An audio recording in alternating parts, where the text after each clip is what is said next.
Take a look at the sentence on screen. It's a typical exam question. By next year, she blank space study for 8 years.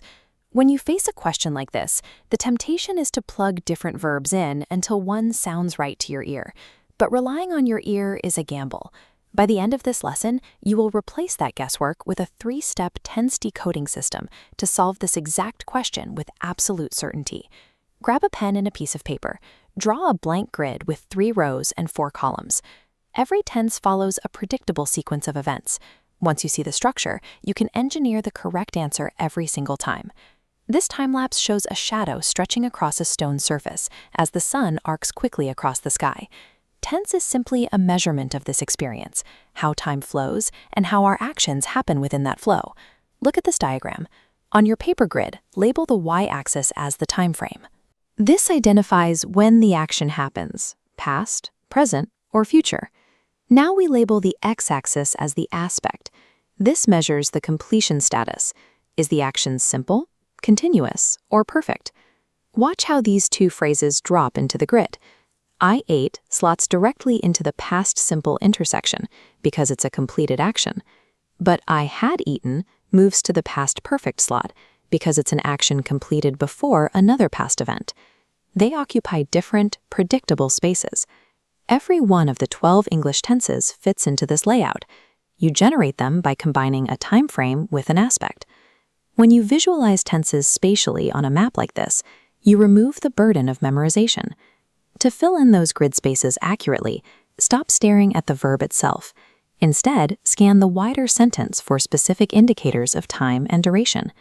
Exam writers use signal words to specify the required tense. These markers dictate the relationship between the action and the clock. Look at these 2 sentences. The word usually lights up and connects to present simple because it marks a habit. But in the second sentence, right now connects to present continuous, marking an action currently in progress. There is a limit. State verbs like want or know describe conditions, not physical activities. They can't be in progress. Now let's bring in the phrase last year. That marker forces past simple, severing the connection to the present. For the present perfect tense, like I have finished, to be correct, the past action must maintain an unbroken connection to the present. Scanning for these signal words is the fastest shortcut for identifying the correct tense.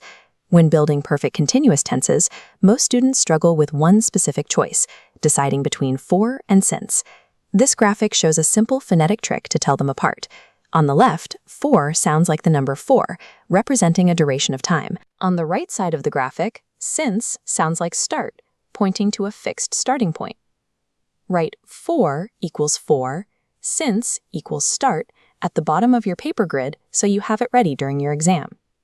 Mastering this distinction eliminates the primary trap exam creators set for perfect tenses. Here is the sentence from the beginning of the video. Let's run it through our flowchart and solve it systematically. Step 1. Scan for the time frame. By next year points to a future point.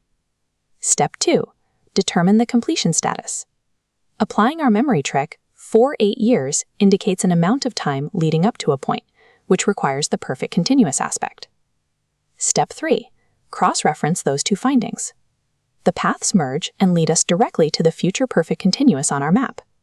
Because we analyze the time frame and the aspect, we know the correct answer is will have been studying.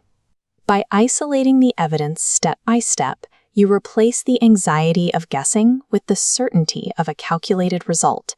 You just diagnosed and solved an advanced future perfect continuous question without second-guessing yourself. Every tense question comes down to this single equation, time frame plus aspect. Open your English workbook now. Find 5 blank exercises, draw your grid, and run them through this 3-step flowchart. Take your time with the steps and trust the evidence you find in the sentence. Grammar is a system of reliable patterns. With this framework, you can map any sentence to its correct place in time.